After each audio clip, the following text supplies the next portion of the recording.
Sebelum ceritanya dimulai, silakan tulis di kolom komentar dari daerah mana saja teman-teman yang menonton cerita ini. Dan jangan lupa like dan subscribe, agar channel Cerita Ar bisa terus berkembang dan mempersembahkan cerita yang terbaik. Aku berangkat dulu, jangan lupa sarapan, ucap Rizky singkat tanpa menatapku. Ia menyesap kopi buatan pagi itu, menaruh gelasnya dengan pelan, lalu berjalan keluar rumah sambil merapikan jas kerjanya. Aku hanya diam memandangi punggungnya, yang terasa makin asing. Entah sejak kapan suamiku berubah menjadi sesibuk ini. Dulu, bahkan ketika masih jadi pegawai baru, Rizky selalu menyempatkan waktu sarapan bersama. Kami biasa berbagi roti, saling menyuap sambil membicarakan rencana akhir pekan. Tapi kini, bahkan untuk berkata, terima kasih, pun rasanya seperti terlalu berat baginya. Aku melipat napkin di atas meja dengan perlahan, kemudian membawa piring-piring yang tak tersentuh itu ke dapur. Nasi goreng spesial yang kubuat dengan hati-hati masih utuh. Irisan telur dadar yang kuukir hati-hati pagi tadi tak tersentuh sama sekali. Dulu Rizky selalu bilang kalau aku terlalu berlebihan menghias makanan, tapi dia juga tak pernah berhenti memotret hasil masakanku dan mengunggahnya ke Instagram dengan pujian-pujian manis. Aku menghela napas, membuka kulkas, dan memasukkan kembali botol jus yang masih dingin. Semua ini sudah menjadi rutinitas. Menyiapkan sarapan untuk seseorang yang tak pernah benar-benar menikmatinya. Ponselku berbunyi pelan. Pesan dari grup arisan RT. Fanny, kamu bisa jadi tuan rumah bulan ini nggak? Rumahmu kan luas dan nyaman banget. Cocok buat acara kumpul-kumpul. Aku menatap layar ponsel itu cukup lama. Aku tersenyum pahit. Rumah ini memang luas, nyaman, bersih, dan tertata. Tapi entah mengapa belakangan terasa kosong. Aku membalas pesan itu dengan setuju, lalu menaruh ponsel di meja dapur. 1 jam kemudian aku sudah duduk di ruang tengah, membaca ulang catatan pengeluaran rumah tangga. Gaji Rizky masih masuk tiap bulan. Tak pernah terlambat. Semua tagihan selalu terbayar. Bahkan uang belanja juga masih tetap seperti biasa. Tapi sikapnya, itu yang tak bisa kuhitung dengan kalkulator atau ditulis dalam lembar Excel. Kehangatan, kasih sayang, obrolan ringan, semuanya terasa hilang. Seperti ada tembok tebal yang perlahan dibangun di antara kami. Hari itu aku pergi ke pasar, seperti biasa. Membeli kebutuhan dapur, menyapa ibu-ibu langganan, sesekali ikut bergosip ringan tentang harga sayur dan musim hujan. Tapi aku menyadari bahwa aku lebih banyak diam dibanding dulu. Biasanya aku suka berceloteh panjang, membandingkan resep, membahas diskon di supermarket. Tapi sekarang, rasanya semua hal menjadi hambar. Saat kembali ke rumah, kulihat tumpukan baju Rizky di tempat cucian. Tak seperti biasanya, ia berganti baju begitu cepat pagi tadi. Aku membuka satu persatu dan menemukan setelan biru navy yang baru saja dibelinya sebulan lalu. Lehernya beraroma parfum baru. Bukan parfum yang biasa kupilihkan.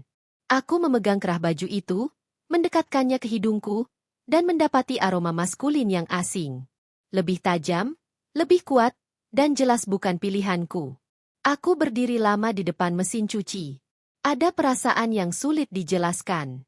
Seperti sesuatu mengganjal di hati, tapi belum cukup kuat untuk dijadikan tuduhan. Hari-hari berikutnya berlalu dengan pola yang sama. Rizky semakin sering pulang malam. Kadang alasannya lembur. Kadang harus antar atasan. Kadang tidak memberi kabar sama sekali. Aku mulai terbiasa tidur sendiri. Di awal pernikahan, Rizky tak pernah membiarkanku tidur sendirian.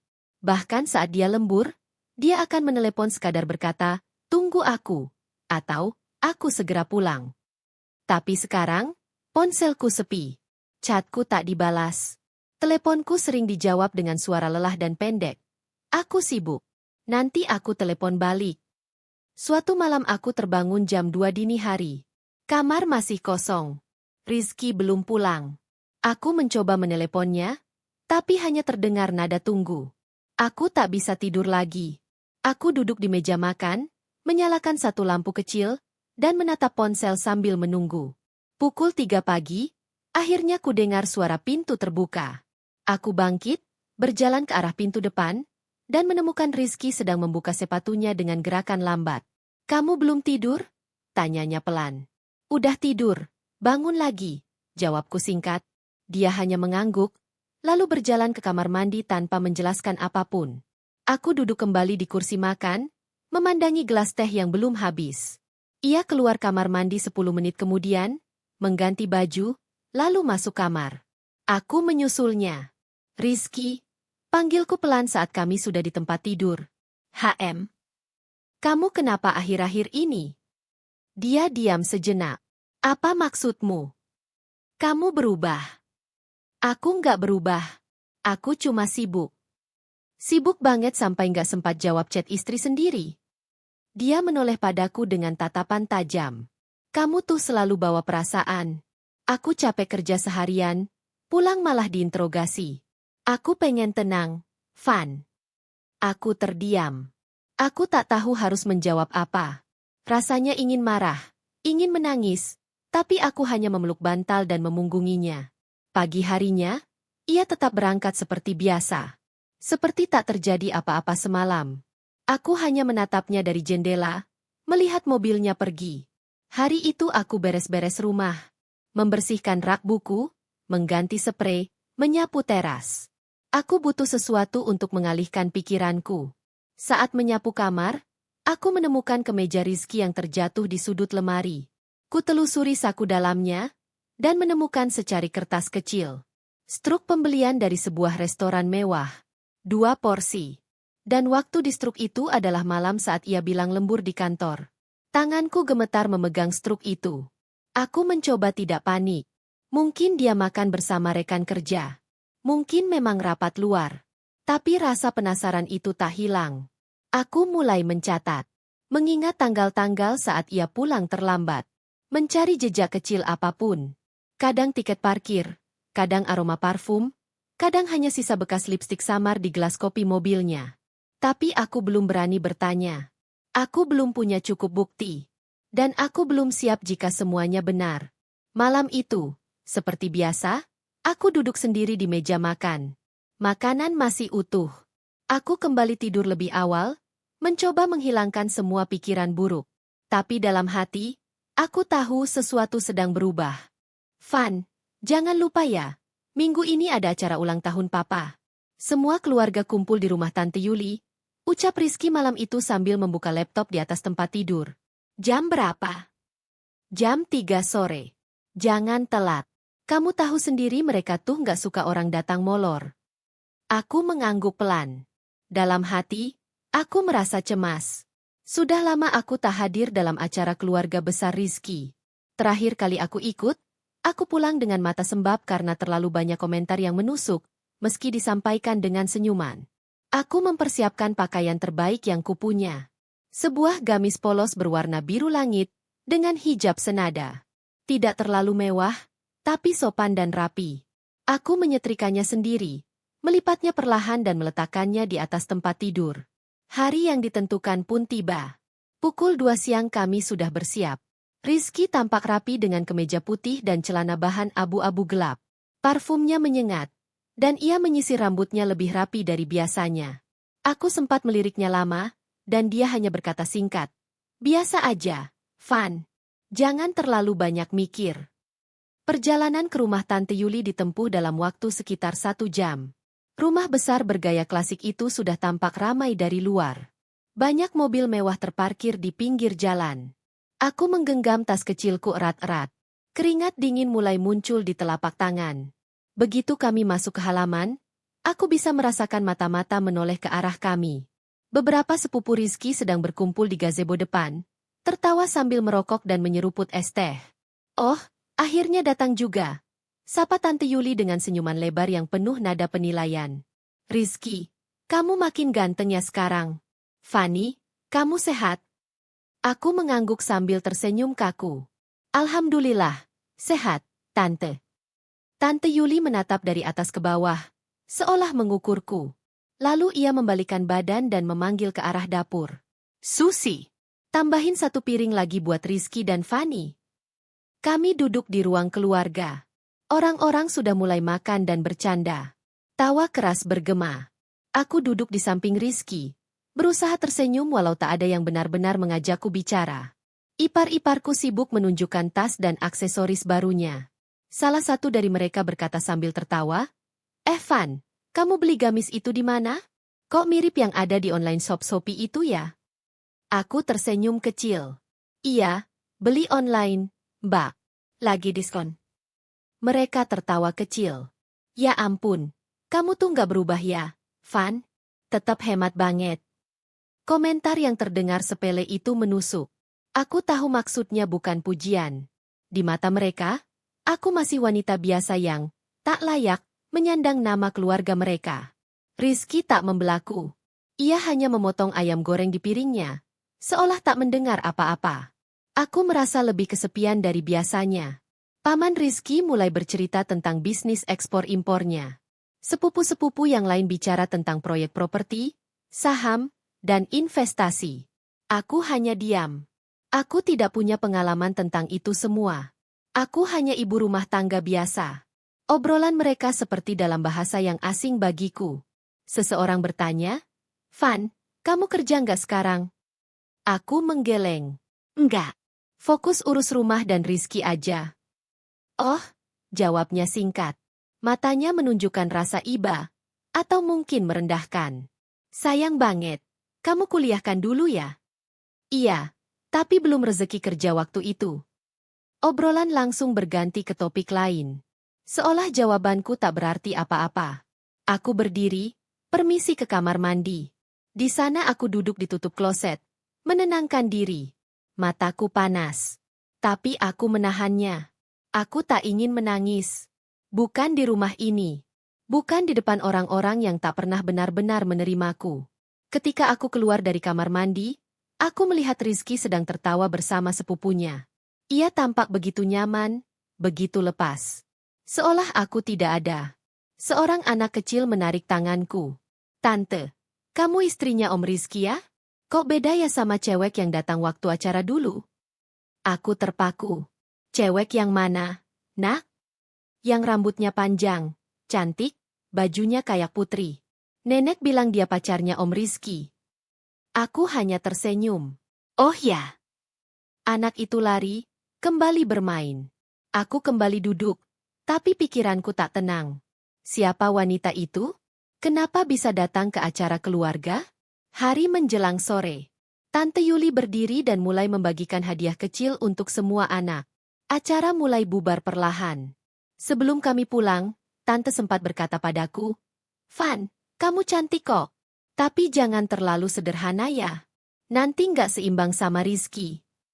Aku tersenyum. Rasanya perutku mual. Dalam mobil, perjalanan pulang terasa panjang. Aku tak bicara. Rizky pun diam sambil menyetir. Riz, panggilku pelan. HM. Waktu acara keluarga yang lalu, kamu bawa siapa? Ia menoleh sebentar, lalu kembali fokus ke jalan. Siapa maksudmu?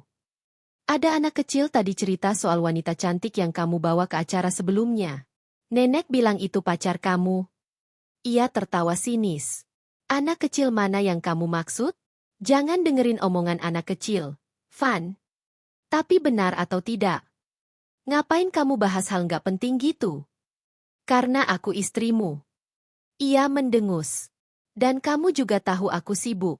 Kadang memang ada relasi perempuan yang aku ajak buat kebutuhan acara. Itu cuma formalitas. Nggak lebih. Kenapa kamu nggak ajak aku? Ia menoleh tajam.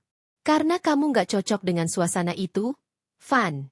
Kamu sendiri lihat tadi, kamu kaku banget. Kamu terlalu pendiam, terlalu kaku. Aku butuh pendamping yang bisa ikut bicara, bisa nyambung kalau aku ajak ke event penting. Aku terdiam. Kata-katanya seperti tamparan.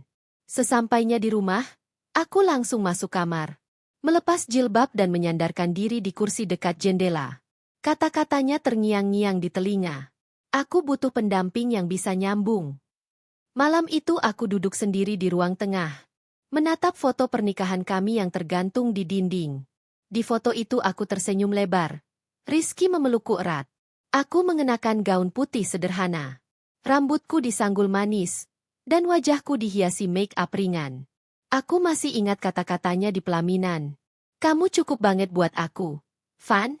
Jangan pernah ragu soal itu. Tapi kini, Kalimat itu terdengar seperti sisa-sisa manis dari masa lalu. Suasana rumah mertuaku sore itu lebih ramai dari biasanya. Ada acara makan malam kecil yang katanya untuk merayakan keberhasilan proyek baru kakak iparku. Rizky memintaku ikut. Meski aku masih enggan setelah kejadian di rumah Tante Yuli, aku tetap mengiyakan.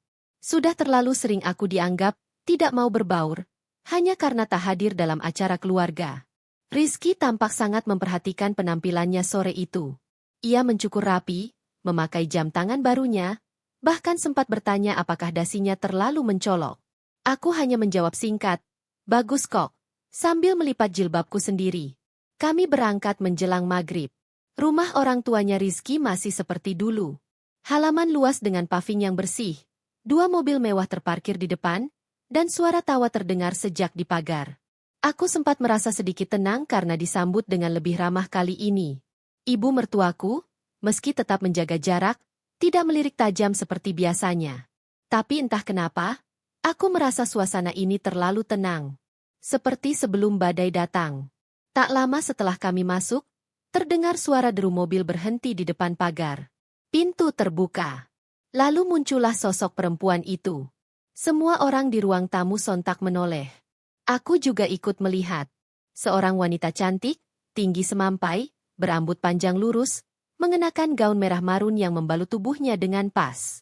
Ia memakai heels tinggi, menenteng tas branded yang harganya mungkin setara dengan satu motor baru. Senyumnya lebar, gerak-geriknya percaya diri. Dia masuk seperti sudah kenal semua orang. "Oh, itu si Irma ya?" bisik salah satu sepupu Rizky ke temannya. "Iya," katanya anak Jenderal Bintang 5. Jawab temannya dengan suara tertahan-tahan tapi jelas kudengar. Aku masih berdiri di sudut ruangan, mencoba memahami apa yang sedang terjadi. Siapa dia? Kenapa orang-orang begitu cepat kagum? Irma langsung disambut hangat oleh ibu mertua. Mereka saling mencium pipi dan tertawa.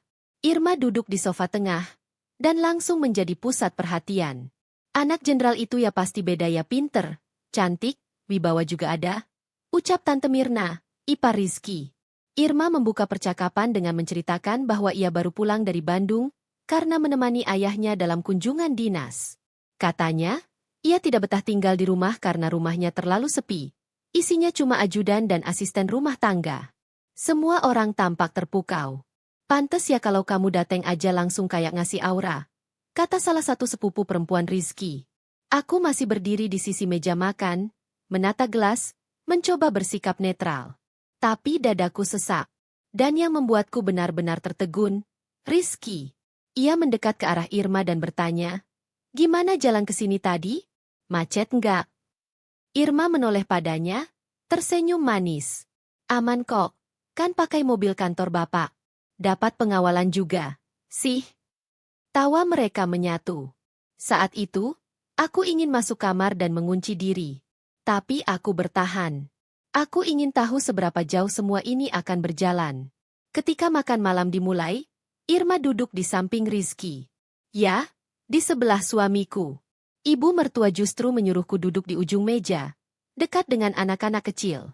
"Biar Fani bantu jaga anak-anak."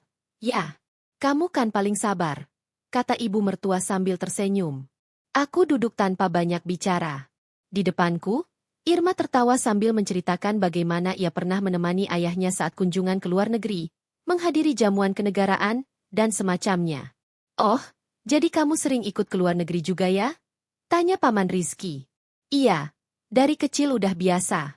Ayah selalu ngajak aku karena katanya aku bisa jadi representatif keluarga." Jawab Irma dengan senyum percaya diri. Aku melihat semua orang mendengarkan dengan penuh kekaguman.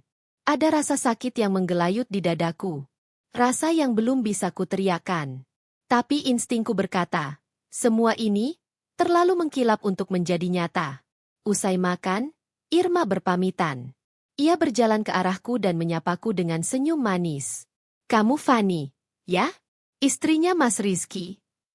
Aku mengangguk, mencoba tersenyum. "Kamu manis. Lembut banget," katanya sambil memegang tanganku.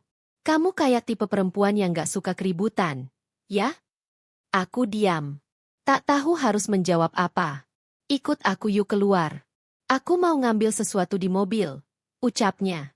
Aku terpaksa ikut, meski dengan perasaan tak nyaman. Di luar, ia membuka bagasi mobilnya dan mengeluarkan sebuah kotak. Entah isinya apa. Lalu ia menoleh padaku. Kamu itu beruntung loh, punya suami kayak Mas Rizky, katanya tiba-tiba. Aku memaksakan senyum. Iya. Tapi, kadang laki-laki hebat tuh butuh wanita yang bisa seimbang. Kamu ngerti maksudku? Aku mematung. Kata-katanya menggantung, menusuk tanpa terlihat jahat. Tapi nadanya, merendahkan. Kamu pasti ngerti, ya? Lanjutnya sambil menyentuh bahuku pelan. Aku cuma mau bilang, jangan terlalu naif. Dunia itu keras. Dia masuk ke mobil dan pergi, meninggalkanku berdiri sendiri di halaman dengan napas tercekat. Ketika aku masuk ke dalam rumah, semua orang mulai beres-beres. Rizky sibuk bermain ponsel. Tak satu pun menanyakan aku pergi kemana. Seolah keberadaanku tak penting. Dalam perjalanan pulang, aku tidak bicara. Begitu juga Rizky. Hanya suara radio menemani sepanjang jalan. Sesampainya di rumah, aku masuk ke kamar mandi, menyalakan shower, dan menangis dalam diam. Air mengalir di wajahku, bercampur dengan air mata. Dalam hati aku bertanya, siapa sebenarnya Irma? Kenapa semua orang percaya begitu saja dengan semua ceritanya? Dan kenapa suamiku terlihat sangat nyaman berada di dekatnya? Aku menatap pantulan wajahku di cermin kamar mandi cukup lama pagi itu. Rambutku masih terbungkus handuk. Mataku sembab karena menangis semalaman. Meski aku sudah mencoba menyembunyikannya, garis merah di bawah mata tetap terlihat. Aku menarik napas panjang, mencipratkan air ke wajah, berharap bisa menghapus rasa sesak yang masih menggumpal di dada. Rizky sudah pergi sejak pukul 7 pagi. Ia hanya meninggalkan pesan suara di WhatsApp, mengatakan akan menghadiri pertemuan penting dan kemungkinan pulang larut malam. Tak ada pelukan, tak ada tatapan hangat, apalagi kecupan di kening seperti dulu. Ponselku berbunyi. Sebuah pesan dari grup keluarga besar Rizky. Alhamdulillah Irma dapat penghargaan dari ayahnya yang jenderal itu. Katanya karena udah bantu di lapangan waktu kunjungan terakhir. Hebat banget sih. Bener-bener wanita mandiri, cantik, punya posisi sosial tinggi, dan tetap rendah hati. Gak heran semua orang nyaman dekat dia. Aku membaca kalimat-kalimat itu perlahan. Rasanya seperti ditampar, berkali-kali, tanpa tangan. Bukan hanya Rizky yang terpesona oleh Irma, tetapi seluruh keluarganya. Mereka dengan mudah menelan semua cerita tentang latar belakangnya tanpa bertanya ulang. Seolah kebenaran tak lagi penting selama dibungkus dengan penampilan dan gaya bicara meyakinkan. Dan aku, istri sah, hanya jadi nama di kartu keluarga. Hari-hari berlalu lebih sunyi dari biasanya. Rizky makin jarang di rumah. Bahkan saat pulang pun, ia hanya membawa tubuhnya, bukan hatinya. Ia duduk di ruang tengah, membuka laptop, lalu tidur lebih dulu dariku. Kami sudah tidak lagi saling bercerita tentang hari masing-masing. Aku beberapa kali mencoba mengajak bicara. Sekadar bertanya, gimana kerjaan hari ini? Atau, kapan terakhir kamu telepon ibu? Tapi jawabannya selalu pendek. Atau hanya gumaman yang tak perlu ditanggapi. Seakan aku ini bukan pasangan hidupnya, melainkan penghuni rumah yang hanya kebetulan tinggal bersamanya. Aku bahkan pernah duduk di sebelahnya sambil membawa 2 cangkir teh hangat. Tapi ia hanya menoleh sebentar, mengangguk, lalu kembali menatap layar laptopnya. Tangannya terus mengetik. Mulutnya kadang tersenyum tipis saat membalas pesan, dan aku tahu senyuman itu bukan untukku. Aku mencoba mengisi waktu dengan hal-hal lain. Menyulam, memasak menu baru, bahkan sempat mencoba membuka toko online kecil-kecilan. Tapi semuanya terasa hampa ketika tidak ada orang yang peduli. Tidak ada kata, terima kasih. Tidak ada, kamu hebat. Bahkan tidak ada, kenapa kamu nggak istirahat dulu? Aku mulai rajin menulis di buku harian. Di sana, aku tuangkan semuanya. Ketakutanku, kesepianku, kecurigaanku, dan kenangan-kenangan masa lalu yang semakin jauh. Dalam tulisanku, aku bebas menangis, bebas marah, bebas merasa cemburu. Karena di dunia nyata, semua emosi itu harus kutahan. Karena aku, istri. Suatu sore, aku membersihkan lemari di ruang kerja Rizky. Lemari itu jarang dibuka. Biasanya hanya berisi dokumen dan buku-buku lama. Tapi ada satu map biru yang menyelip di bawah tumpukan majalah. Saat kubuka, aku menemukan undangan acara gala dinner dari sebuah lembaga besar. Undangannya mewah, berbahan tebal, dengan font keemasan. Tapi yang membuatku terpaku adalah kolom undangan untuk 2 orang, dan nama yang tertera di sana bukan namaku. Emer Rizky Amis Irma Putri Ardhana. Tanganku gemetar. Aku duduk di lantai, memandangi undangan itu berulang kali. Ada tanggal dan waktu acara. Dan aku ingat betul malam itu Rizky bilang ia sedang lembur dan tak bisa pulang. Aku tak tahu harus merasakan apa. Marah? Sakit hati? Bingung? Atau kecewa karena aku terlalu lambat menyadari semuanya? Malam itu, aku menunggu Rizky pulang. Aku duduk di ruang makan, menyiapkan teh hangat, dan meletakkan undangan itu di atas meja. Lampu ruang makan sengaja kuhidupkan redup. Aku ingin suasana tetap tenang, karena aku tahu, saat aku meledak, aku akan kehilangan segalanya. Pukul 11 malam, Rizky baru tiba. Ia tampak lelah. Atau berpura-pura lelah. Ia meletakkan tas kerja di kursi, membuka dasi, dan langsung mengambil air minum di kulkas. "Van, kamu belum tidur?" tanyanya tanpa menoleh. Aku menunjuk undangan di meja. "Ini apa?" Ia memandang undangan itu sebentar. Lalu tertawa pendek. "Oh, itu undangan dari partner kerja. Aku lupa bilang. Kamu pergi sama Irma. Dia yang diundang, Van. Aku cuma dampingi. Dan kamu bohong bilang lembur." "Ya, karena kamu pasti bakal ribut. Kamu kan selalu baper sama perempuan yang dekat sama aku." Aku berdiri. Dadaku bergetar. "Aku bukan baper, Riz. Aku istrimu. Kenapa kamu harus berbohong?" Ia menghela napas panjang, lalu duduk. "Karena kamu selalu bikin ribet. Semua hal kamu anggap masalah. Aku cuma pengen hidup tenang." Aku menatapnya dalam-dalam. "Tenang?" Dengan menyingkirkan aku pelan-pelan. Rizky tak menjawab. Ia hanya memijat pelipisnya. Malam itu kami tidur di ranjang yang sama, tapi dengan jarak yang lebih jauh dari planet ke bintang. Aku menoleh ke arah dinding, menahan tangis yang hampir pecah. Aku tahu, aku sedang kehilangan sesuatu. Tapi aku belum tahu apa. Dirinya, hatinya, atau martabatku sebagai istri. Beberapa hari setelah itu, ibu mertua datang ke rumah.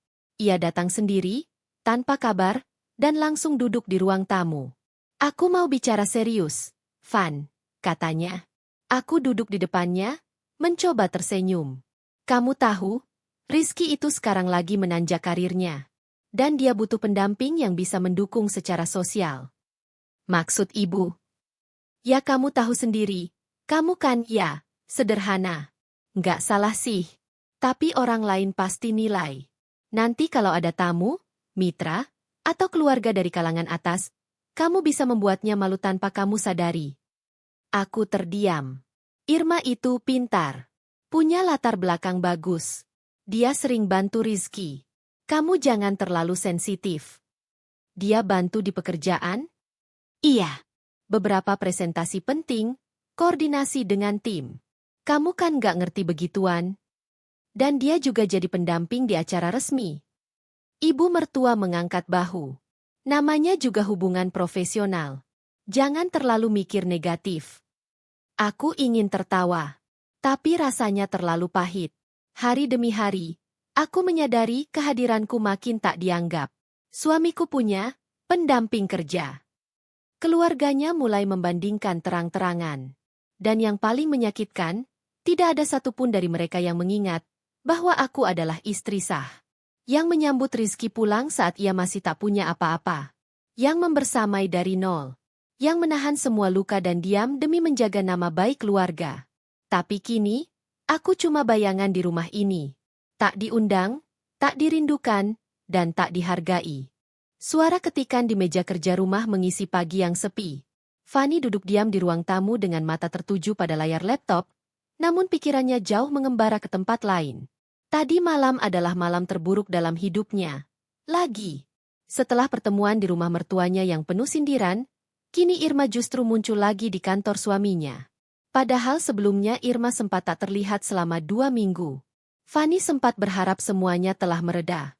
Tapi pagi ini, sahabat satu divisinya, Nina, mengirimkan sebuah foto lewat WhatsApp yang membuat tangannya gemetar dan dadanya sesak.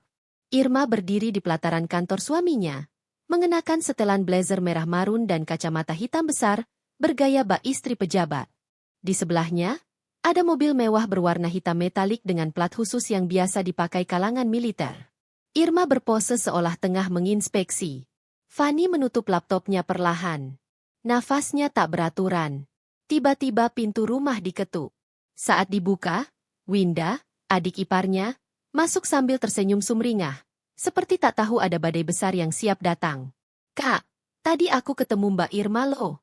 Dia lagi di showroom mobil di dekat kantor Mas Rangga. Katanya mau beli satu lagi mobil buat jalan-jalan ke Bandung minggu depan." Iya, katanya Kak Fanny diajak juga. Tapi kayaknya kakak nggak deh ya. Soalnya dia nyindir. Katanya, yang diajak itu yang istimewa, ucap Winda dengan polosnya. Fanny diam. Matanya tertuju ke arah meja makan. Ada gelas yang belum dicuci. Ada tisu berserakan. Tapi otaknya hanya memikirkan satu hal. Irma sudah terlalu jauh. Beberapa hari setelahnya, drama kembali terjadi. Kali ini lebih besar. Fanny diundang dalam acara ulang tahun salah satu paman suaminya. Acara itu diadakan di sebuah hotel bintang 5, di ballroom besar yang didekorasi mewah.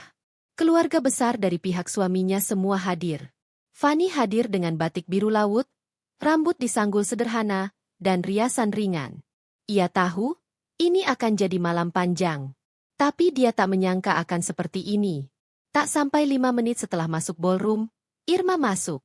Mengenakan gaun panjang bludru hitam, kalung berlian menyala di lehernya, dengan dandanan menor dan sepatu hak tinggi yang mencolok. Dan semua mata berpaling. "Oh, itu Irma ya?" bisik seorang tante pada temannya. "Iya, katanya anaknya jenderal loh. Makanya nggak heran mobilnya mahal-mahal. Cantik juga ya, lebih berkelas dari istrinya Mas Rangga." Fanny mendengarnya.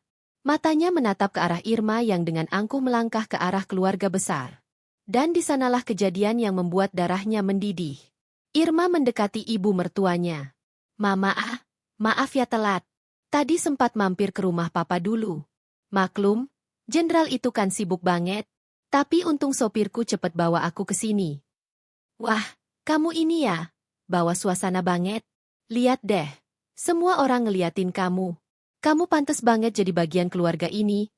Seneng banget kamu dekat sama Rangga," ucap ibu mertua Fanny sambil menggenggam tangan Irma. Fanny hanya berdiri tak jauh dari sana, mencoba tersenyum, namun hatinya seperti teriris. Tak berhenti di situ, Irma malah menghampirinya. "Hai, Mbak Fanny. Oh ya, kebetulan aku bawa parfum Prancis yang kemarin Mama bilang mau. Tapi aku lupa. Mama siapa ya?" Iya. Ibumu ya?" Bukan. Kamu kan gak pernah ajak ibumu ke sini. Gak kayak aku. Aku tuh selalu ngajak keluarga ke acara begini." Beberapa orang tertawa kecil. Wajah Fanny memanas. Tapi dia tahu, ini bukan tempatnya untuk meledak. Belum. Acara terus berlangsung dengan Irma terus menjadi pusat perhatian. Fanny lebih banyak duduk diam, menyapa sepupu-sepupu iparnya sekadarnya, dan berusaha menahan tangis. Setelah acara, Rangga menghampiri Fanny di parkiran.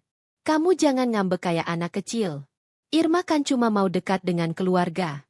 Lagian mereka semua nyaman sama dia. Kamu harusnya belajar dari dia." Kalimat itu membunuh Fanny perlahan. Beberapa hari setelah kejadian itu, Fanny mengambil keputusan diam-diam. Ia menyelidiki asal-usul Irma. Ia mulai dari sosial media. Ia menemukan akun Instagram Irma yang dikunci, tapi beberapa highlight story terbuka. Ada satu unggahan yang mencurigakan. Sebuah acara pesta ulang tahun mewah, di gedung megah, dengan caption, "Terima kasih omku tercinta, yang selalu meminjamkan mobilnya buat aku tampil maksimal." Bukan ayah, tapi om. Fanny menyimpan informasi itu. Ia menghubungi kenalannya yang bekerja di salah satu biro penyelidik keuangan swasta. "Bisa bantu aku cari data lengkap soal perempuan ini?" ucap Fanny sambil menyerahkan foto Irma. "Berapa lama aku punya waktu?" "Seminggu." "Baik, aku usahakan." Selama seminggu itu, Irma semakin intens muncul di kehidupan Fani. Dari mulai mendadak mengunjungi kantor Rangga, sampai menghadiri acara komunitas sosial yang biasa diikuti keluarga besar. Ia bahkan pernah muncul di sekolah keponakan Rangga, dengan dalih sebagai tante dari calon ibu tirinya. Fani hanya diam, tapi senyumnya mulai berubah. Ada rencana besar di balik itu semua. Laporan yang dinanti akhirnya datang. Nama lengkapnya, Irma Susilawati. Bukan anak jenderal. Orang tuanya tinggal di kota kecil. Ayahnya mantan PNS biasa, ibunya buka warung sembako. Dia besar di keluarga sederhana, SMA-nya pun sekolah negeri biasa. Mobil yang dia pakai atas nama omnya, yang sebenarnya cuma pengusaha rental. Fani membaca semuanya. Tangan dan tubuhnya gemetar. Bukan karena terkejut, tapi karena marah, sekaligus puas. Rangga, keluarganya, semua orang, telah tertipu.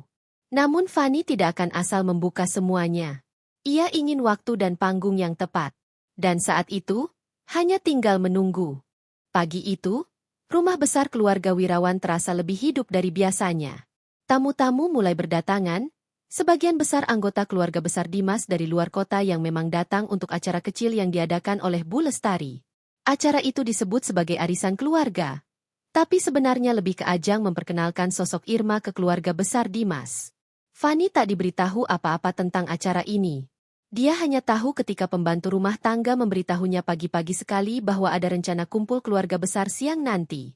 Fani tidak bereaksi berlebihan. Ia sudah terbiasa diabaikan. Sudah kenyang dengan pengkhianatan halus yang terus-menerus ia terima. Ia bangun, menyiapkan diri seperti biasa. Rambutnya ia kepang rapi ke belakang, wajahnya tetap ia poles tipis. Hari itu dia mengenakan tunik panjang warna krem yang sederhana namun elegan. Ia tahu, sebaik apapun ia berdandan, tetap saja ia akan menjadi latar belakang dalam acara itu. Tapi Fani tidak pernah mendandani diri untuk menyenangkan siapapun. Ia berdandan untuk harga dirinya sendiri. Ketika ia turun ke ruang tamu, rumah itu sudah dipenuhi obrolan dan gelak tawa. Dimas berdiri bersama beberapa sepupunya, tampak menikmati percakapan. Irma berdiri anggun di sisi Bu Lestari, mengenakan dres putih selutut dengan sepatu hak tinggi berwarna emas mengkilap. Tangannya menggenggam clutch kecil bermerek, dan lehernya dihiasi kalung berlian mencolok. Ia tampak mencolok, dan jelas, itu disengaja. "Ah, Fani, kamu sudah bangun." "Baguslah," ucap Bu Lestari sambil melirik jam tangannya. "Tolong bantu bagian dapur ya. Pastikan semua makanan siap sebelum jam 11. Fani tidak menjawab. Ia hanya mengangguk pelan dan berjalan ke arah dapur.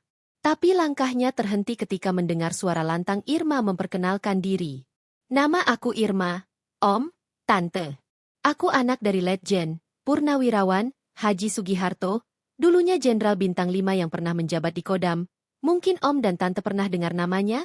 Katanya sambil tersenyum percaya diri. Beberapa anggota keluarga besar yang sedang mengobrol langsung menoleh. Beberapa langsung tersenyum sopan dan mengangguk penuh rasa hormat. Nama itu memang cukup dikenal. Dan sebutan, Jenderal Bintang 5, selalu punya efek magis di tengah masyarakat. "Wah, luar biasa. Jadi kamu ini anak dari Pak Sugiharto?" Tanya salah satu sepupu Dimas, pria parubaya yang duduk di sofa depan. "Iya, Om," jawab Irma sambil tersenyum manis. "Aku memang gak terlalu suka membanggakan keluarga. Tapi karena Ibu Lestari bilang ini keluarga besar, ya aku pikir gak ada salahnya cerita sedikit." Dimas tampak bangga di sampingnya. Ia menggenggam tangan Irma seolah menegaskan bahwa wanita di sampingnya adalah pilihannya. Sementara itu, mata Fani mengamati Irma dengan seksama. Sesuatu terasa janggal. Fani mengenal nama Sugiharto. Ia cukup aktif membaca berita, mengikuti sejarah militer, dan ia punya teman yang bekerja sebagai jurnalis militer. Nama itu memang besar, tapi tidak pernah ada kabar bahwa Jenderal Sugiharto memiliki anak perempuan bernama Irma. Putra-putranya dikenal publik, bahkan beberapa dari mereka masih aktif di pemerintahan. Tapi tak ada satupun yang bernama Irma. Tidak satupun. Di dapur, Fani mengambil ponselnya dan membuka aplikasi pencarian. Ia ketik, "Anak-anak Letjen Purnawirawan Sugiharto." Artikel demi artikel ia buka, tak satu pun menyebutkan nama Irma. Ia mencoba mencari lewat media sosial, Tidak ada juga foto yang menunjukkan Irma bersama sang jenderal.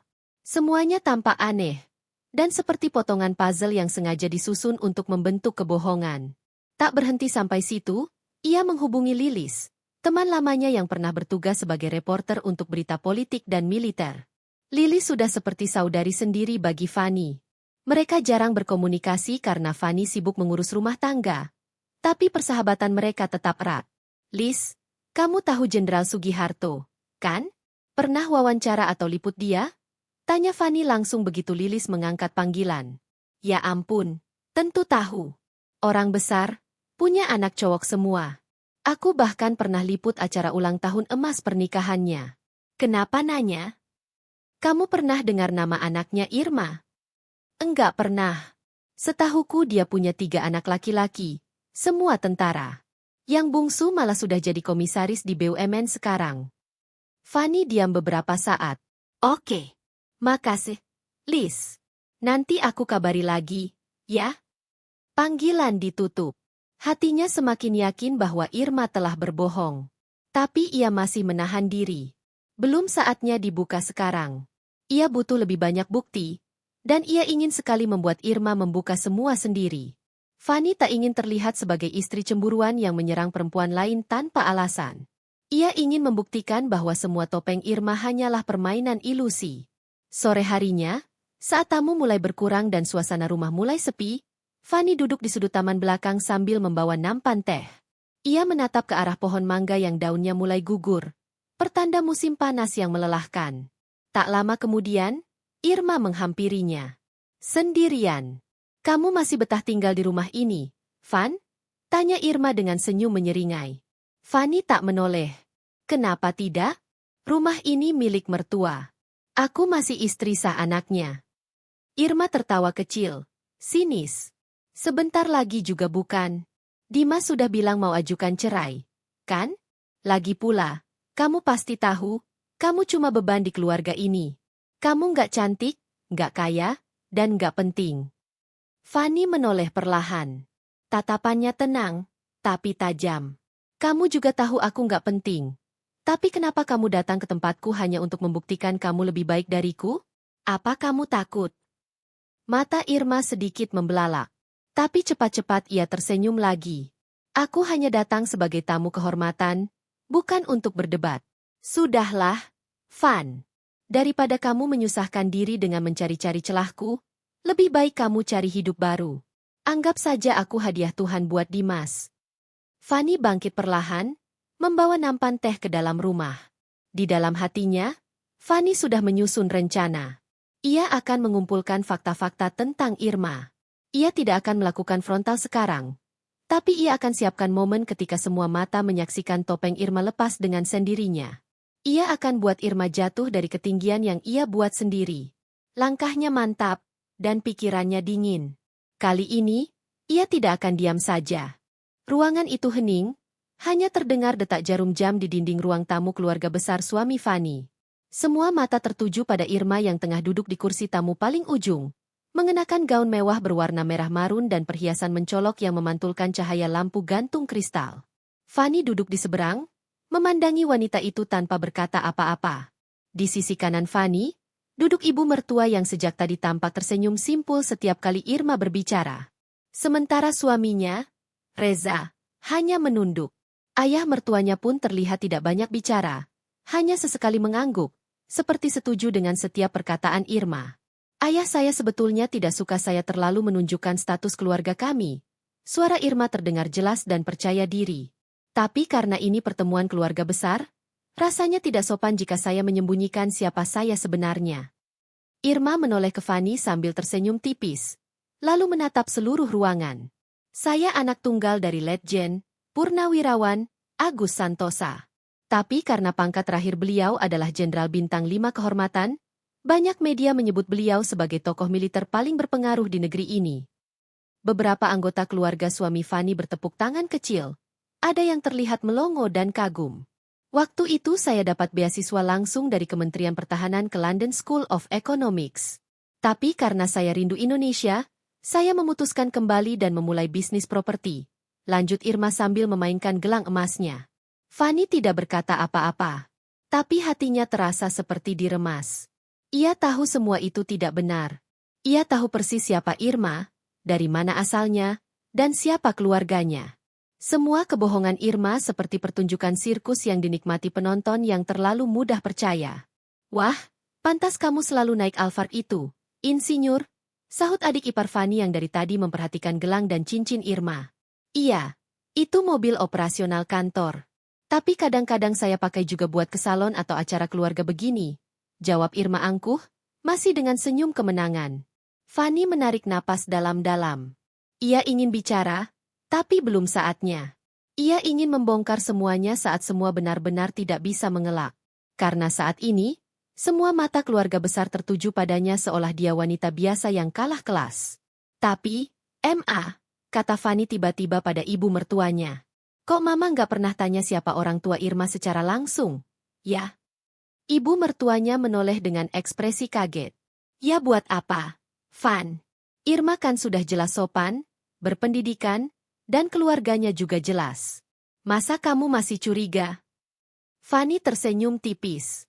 Saya cuma ingin semua keluarga tahu dengan pasti. Siapa tahu bisa bantu doain juga, atau malah bisa silaturahmi langsung ke orang tuanya. Irma menoleh cepat, wajahnya sedikit berubah. Oh, papa saya sangat sibuk. Beliau sedang ada di Papua untuk misi sosial TNI. Jadi nggak bisa hadir ke acara-acara keluarga seperti ini.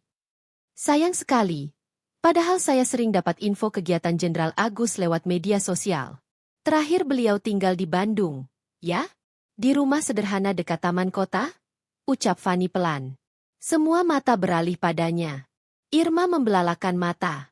Oh, itu rumah nenek saya, kilah Irma cepat. Papa nggak mungkin tinggal di situ. Oh iya. Fani membuka tas kecilnya, lalu mengambil ponsel. Ia membuka galeri dan menunjukkan satu foto kepada semua orang. Foto itu menampilkan Irma sedang duduk di depan warung kecil, mengenakan daster dan tanpa makeup, dengan seorang wanita tua yang memeluknya. Di belakang mereka terpampang papan bertuliskan, Warung Nasi Budarmi mulai 5.000.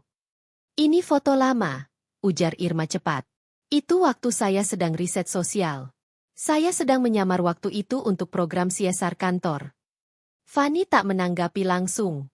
Ia kembali menampilkan satu video di ponselnya. Suaranya keras dan jelas.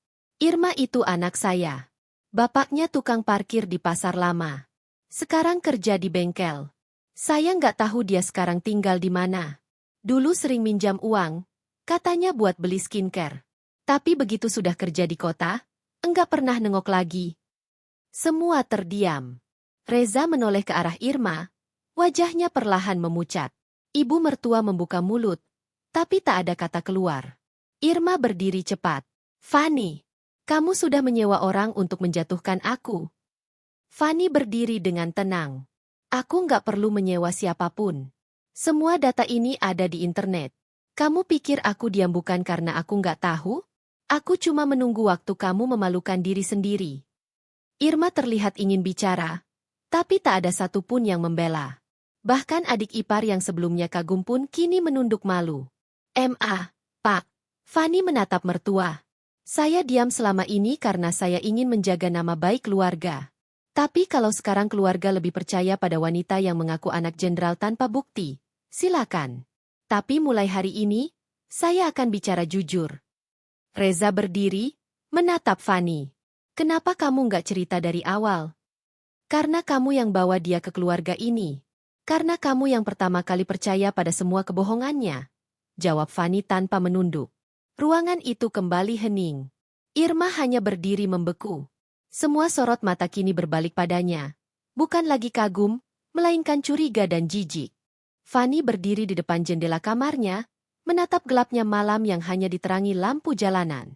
Pikirannya masih penuh dengan apa yang terjadi saat makan malam di rumah mertua.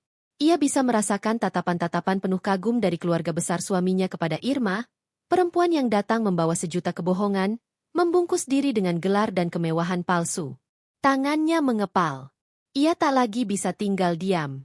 Hari-hari berikutnya ia gunakan dengan cermat.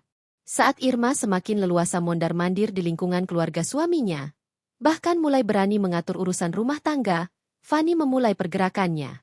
Ia menghubungi sahabat lamanya, Rasti, yang bekerja sebagai jurnalis investigasi. Mereka bertemu diam-diam di sebuah kafe kecil, jauh dari radar siapapun yang mengenal keluarga sang suami.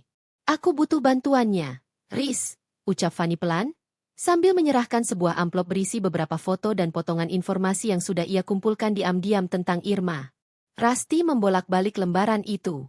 Foto Irma bersama seorang pria tua di sebuah rumah sederhana, bukti chat dengan seseorang yang menyebut Irma hanya anak sopir pribadi di sebuah rumah pejabat, dan sejumlah screenshot dari akun media sosial lama yang sekarang sudah dihapus. Wanita ini, ngaku anak Jenderal Bintang 5, gumam Rasti sambil mengerutkan kening. Aku pernah lihat dia sebelumnya. Tapi bukan di lingkungan militer, justru di salon langgananku, kerja sebagai asisten pelanggan. Dia bohong soal semuanya, Riz. Aku yakin itu. Dan keluargaku, terutama keluarga besar suamiku, semua dibutakan sama gelar dan kekayaan palsunya. Rasti mengangguk pelan. Baik, aku bantu selidiki lebih dalam. Tapi kau harus sabar. Ini butuh waktu. Aku punya waktu. Aku ingin semua kebohongannya jatuh satu persatu. Dan aku ingin mereka semua lihat itu dengan mata kepala mereka sendiri. Beberapa hari kemudian, Rasti mengirimkan laporan awal. Identitas asli Irma mulai terkuak. Nama asli yang berbeda dengan yang sekarang digunakan, alamat rumah yang sangat sederhana di pinggiran kota, dan catatan pekerjaan sebagai karyawan kontrak di beberapa tempat yang tak ada hubungannya dengan militer. Namun yang paling mengejutkan adalah satu foto yang Rasti kirimkan, Irma tengah duduk di depan sebuah toko kecil sambil menangis, dengan tulisan spanduk di belakangnya bertuliskan, butuh pekerjaan siap bersih-bersih, jaga anak, atau masak. Fanny menggenggam foto itu dengan tangan gemetar. Bukan karena kasihan, tetapi karena geram. Wanita itu membangun seluruh citra mewahnya di atas pondasi kebohongan dan manipulasi, dan kini sudah terlalu jauh. Sementara itu, Irma semakin menjadi-jadi. Ia mulai memanggil orang tua suami Fanny dengan sebutan, Papa Mama, di depan umum. Bahkan saat reuni keluarga besar digelar, Irma yang datang mengenakan gaun mahal dan perhiasan berkilau, memperkenalkan dirinya dengan percaya diri sebagai anak jenderal yang sedang dekat dengan Pak Jenderal Muelyanto, sahabat ayah saya.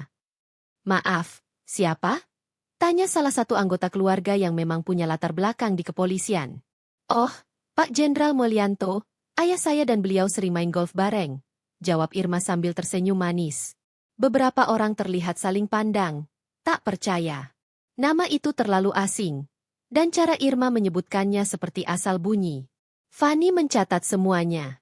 Ia menyimpan setiap momen. Bahkan diam-diam ia menyelipkan alat perekam suara kecil ke salah satu ruangan tempat Irma biasa berbicara dengan mertua dan tamu-tamu keluarga. Apa yang ia dengar membuatnya ingin membalik meja.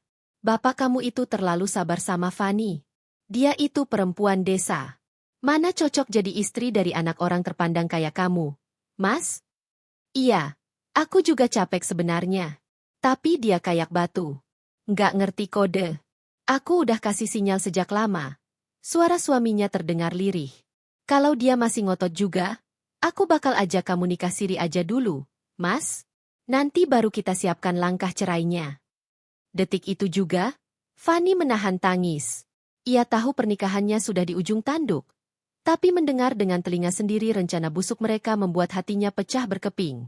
Keesokan paginya, ia mengenakan kemeja putih dan celana panjang hitam, memasang wajah tenang saat sarapan bersama suaminya.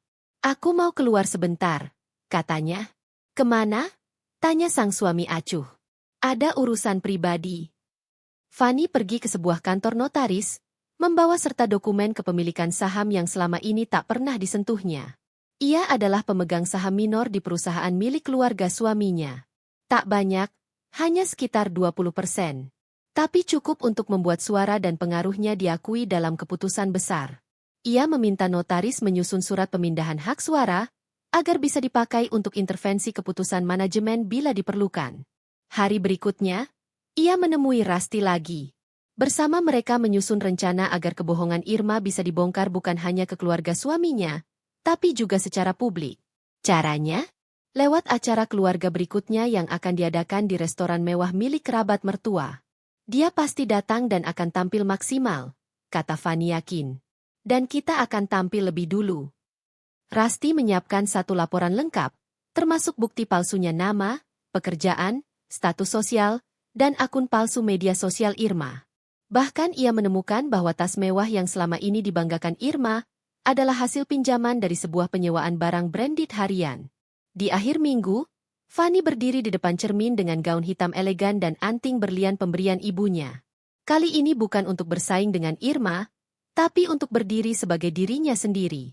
Ia bukan wanita desa yang bisa diremehkan. Ia bukan istri bodoh yang bisa disingkirkan pelan-pelan. Ia adalah Fanny, perempuan yang selama ini memilih diam, namun kini akan bersuara. Di acara keluarga itu, saat semua sudah berkumpul dan suasana sudah hangat, Fanny berdiri dari tempat duduknya. Ia mengetuk gelas dengan sendok kecil, menarik perhatian semua tamu yang hadir. Ada satu hal yang ingin saya sampaikan sebelum makan malam dimulai, ucapnya tenang. Saya ingin memperkenalkan seseorang kepada kalian semua. Bukan orang baru, tapi seseorang yang sudah kalian semua lihat dan kenal selama ini. Saya ingin menunjukkan siapa dia sebenarnya. Irma yang duduk anggun di kursi ujung ruangan, sempat tersedak kecil. Rasti berdiri di samping Fanny, mengangkat satu tablet dan mulai memutar slide berisi bukti-bukti kebohongan Irma. Irma duduk di ruang tamu rumah mewah itu seperti seorang ratu. Gaun merah marun selutut yang dikenakannya tampak mencolok, nyaris tak sesuai untuk acara makan malam keluarga. Sepasang anting besar menjuntai dari telinganya, dan di lehernya kalung berlian yang ia klaim sebagai hadiah ulang tahun dari ayah jenderalnya. Ia duduk dengan kedua kaki bersilang, sambil memainkan gelas wine yang belum ia teguk. Di seberangnya, duduk suami Fanny, Reza, dengan wajah penuh kebanggaan.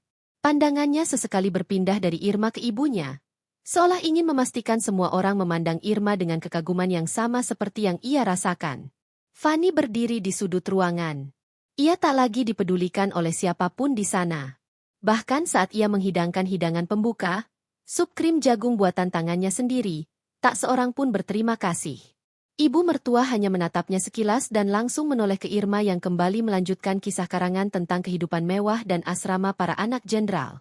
Waktu itu aku diundang ke acara khusus di Istana Negara. Loh tante, kata Irma sambil tersenyum angkuh. Biasa? Keluarga pejabat tinggi memang suka diundang kalau ada pelantikan besar-besaran. Wah, kamu luar biasa ya, Irma. Udah cantik, kaya, berpendidikan, dari keluarga terpandang pula. Lengkap banget. Ibu Reza terlihat benar-benar terkesima. Pantas aja Reza bisa jatuh cinta. Sambung adik ipar Fanny, dia, yang sedari tadi terus mengamati Irma seperti sedang memandangi artis idola. Fanny memegang nampan dengan tangan gemetar. Ia menahan diri sekuat tenaga untuk tidak menjatuhkan semuanya ke lantai. Namun batinnya terasa diguncang. Mereka semua percaya begitu saja. Tak satu pun yang berpikir untuk mengkonfirmasi klaim Irma. Tidak ada satu pun yang menyadari ada kejanggalan dalam semua ceritanya. Ayah kamu siapa? Ma? Aku pernah lihat fotonya enggak ya? Tanya Tante Murni, kakak dari Ibu Reza. Irma tersenyum. Lalu merogoh tas tangan mahalnya dan mengeluarkan ponsel. Dengan cepat ia memperlihatkan sebuah foto pria tua berseragam militer. Ini papa waktu masih aktif. Sekarang sudah pensiun sih. Bintang 5-nya sudah dicopot karena sekarang tinggal di rumah. Jawabnya dengan nada enteng. Fanny melirik cepat ke layar ponsel itu. Ia mengenali foto itu. Foto itu adalah hasil editan dari gambar umum yang sering digunakan di artikel online. Bahkan lencana dan medali di dada sang jenderal palsu itu nyaris sama persis dengan yang ada di Wikipedia. Ia tahu pasti.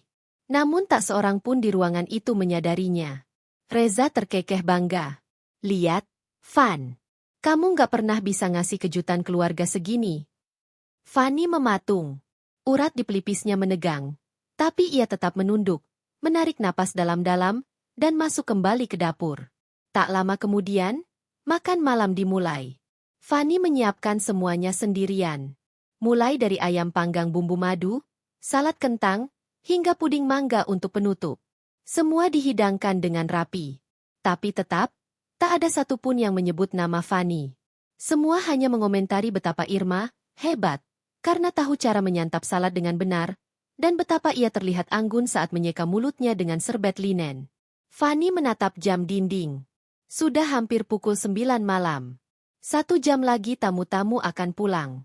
1 jam lagi ia akan mulai membuka kebohongan itu. Perlahan, satu demi satu. Namun sebelum itu, ia masuk ke kamarnya dan mengambil sebuah folder dari dalam lemari. Folder itu berisi hasil investigasi lengkap tentang Irma, identitas asli, asal keluarga, riwayat pendidikan, pekerjaan yang sebenarnya, semuanya. Termasuk foto-foto Irma bekerja sebagai SPG di salah satu mall elit, dan bukti bahwa kalung yang ia pakai malam ini disewa dari toko perhiasan palsu di bilangan Senopati. Fanny menatap dokumen itu dengan getir. Bukan karena marah pada Irma, tapi pada Reza, suaminya. Lelaki yang dulu ia perjuangkan habis-habisan. Yang ia dampingi dari nol. Yang ia biayai saat masih kuliah kedokteran. Dan sekarang lelaki itu duduk di sana, memamerkan wanita yang membohongi seluruh keluarganya, seolah Irma adalah trofi kemenangan. Saat Fanny kembali ke ruang makan, suasana makin riuh. Irma sedang bercerita tentang ayahnya, yang katanya pernah bertugas di luar negeri dan punya koneksi langsung dengan petinggi asing. Beberapa tamu mulai mabuk oleh cerita. Fanny berdiri di ujung meja makan. Semua mata memandang ke arahnya. Tapi bukan karena mereka tertarik. Mereka tampak terganggu. Seolah kehadiran Fanny merusak momen bahagia mereka. Ada yang mau saya sampaikan, kata Fanny tenang. Irma tersenyum sinis. Kalau mau minta maaf, nanti aja ya, sayang. Ini kan malam spesial. Tidak. Aku tidak akan minta maaf, ucap Fanny sambil meletakkan folder itu di tengah meja makan. Aku cuma ingin memperkenalkan siapa sebenarnya Irma, wanita yang kalian puja-puja malam ini. Reza berdiri. Fanny, jangan bikin malu. Kamu cemburu, ya? Buka saja sendiri. Dan kalian nilai sendiri, apakah aku cemburu, atau hanya ingin membuka mata kalian semua sebelum kalian tenggelam dalam kebohongan, ujar Fanny datar. Ibu mertua menyambar folder itu. Ia membuka halaman pertama, fotokopi KTP Irma. Nama aslinya bukan Irma Putri Mahardika seperti yang selama ini disebut, tapi Indri Susanti. Ayahnya bukan jenderal, melainkan pensiunan guru SD di daerah kecil di Magelang. Pekerjaannya sekarang adalah marketing freelance di perusahaan properti kecil. Semua suara di ruangan itu hilang. Seng. Fanny melanjutkan, kalung yang dia pakai malam ini disewa, bukan dibeli. Bahkan akun Instagramnya pun dipenuhi foto pinjaman yang diedit. Dia ngaku anak jenderal, tapi faktanya, bahkan untuk menyewa apartemen pun masih patungan dengan 2 teman lain. Irma berdiri. Ini fitnah. Kamu iri karena Reza pilih aku. Kalau kamu merasa benar, silakan tunjukkan identitas ayahmu. Undang ke sini. Biar kami semua bertemu langsung dengan Jenderal Bintang 5 itu. Atau jangan-jangan dia juga tokoh fiksi seperti semua cerita kamu. Irma menggertakkan gigi. Reza, kamu diam aja sih. Bantu aku dong. Namun Reza justru menatap Irma dengan pandangan hampa. Ia terlihat goyah. Tak tahu harus percaya pada siapa. Aku harus lihat ini semua dulu. Gumam Reza. Ibu Reza memelototi Irma. Kamu benar-benar memalukan. Jadi semua ini bohong? Aku cuma pengen dianggap, pengen diterima. Suara Irma mulai pecah. Ia mencoba membela diri, tapi semua sudah tak mau mendengar. Satu persatu tamu berdiri dan meninggalkan meja makan. Wajah mereka bingung, marah, kecewa. Irma akhirnya berteriak, kalian semua munafik. Kalian suka aku saat aku bohong jadi kaya. Tapi saat tahu aku bukan siapa-siapa, kalian hina aku. Fanny hanya menatapnya dengan dingin. Bukan soal kaya atau tidak, tapi soal berbohong, menipu, dan menghancurkan orang lain demi mendapatkan tempat yang bukan hakmu. Irma menatap Fanny dengan tatapan membunuh. Tapi ia tahu, semua sudah hancur. Di depan semua orang, topeng Irma sudah jatuh. Dan itu baru permulaan. Fanny berdiri di depan cermin besar di ruang riasnya. Ia mengenakan gaun satin panjang berwarna biru gelap yang membungkus tubuhnya dengan anggun. Riasannya elegan, tak berlebihan, hanya menonjolkan pesona alami yang selama ini kerap dikerdilkan oleh keangkuhan keluarga besar suaminya. Di tangannya, ia menggenggam undangan acara syukuran keluarga besar Ardi, acara tahunan yang selalu dihadiri oleh semua anggota keluarga, bahkan kolega dan kenalan penting mereka. Hari ini, Fanny tidak datang sebagai istri yang dipinggirkan atau perempuan yang hanya dijadikan pelengkap. Hari ini, ia membawa kebenaran. Dan kebenaran itu akan mengguncang semua orang yang selama ini membelanya diam-diam, dan mereka yang terang-terangan menginjak harga dirinya demi membela Irma, si perempuan licik yang mengaku sebagai anak jenderal. Begitu Fanny keluar dari kamar, asistennya langsung menghampiri dengan membawa tablet. Bu, data lengkap semua transaksi milik Irma sudah tersusun. Dokumen palsu, bukti transferan, serta semua akun media sosial palsu yang dia pakai. Termasuk laporan pengalihan aset milik perusahaan atas nama Ardi ke rekening pribadi Irma. Fanny mengangguk. Simpan semuanya di drive terenkripsi. Bawa salinannya. Malam ini, kita tuntaskan semua. Sesampainya di lokasi acara, Fanny melangkah masuk dengan tenang. Para tamu berpaling. Beberapa berbisik. Selama beberapa bulan terakhir, gosip tentangnya meredup. Banyak yang mengira ia menyerah dan mundur. Tapi malam ini, penampilannya cukup untuk mematahkan semua asumsi. Ia bukan lagi Fanny yang disudutkan. Ia adalah Fanny yang kembali berdiri dengan kepala tegak. Irma sedang tertawa di tengah-tengah kerumunan. Mengenakan gaun merah mencolok dan berlian di lehernya, ia memancarkan kepercayaan diri yang berlebihan. Beberapa keluarga Ardi memujinya, bahkan memanggilnya calon istri Ardi. Tak satu pun dari mereka tahu, di balik kilau berlian itu, Irma menyembunyikan kejatuhan yang menunggu untuk diungkap. Ketika Fanny mendekat, suasana mendadak hening. Irma menatapnya dari ujung mata. Senyum mengejek masih terpatri di bibirnya. Wah, ternyata kamu datang juga, ujar Irma dengan nada mengejek. Kupikir kamu malu setelah semua orang tahu siapa yang sekarang jadi orang penting di keluarga ini. Fanny tak menggubris. Ia berdiri di atas panggung kecil tempat acara akan dimulai, lalu mengambil mikrofon dari pembawa acara yang terkejut.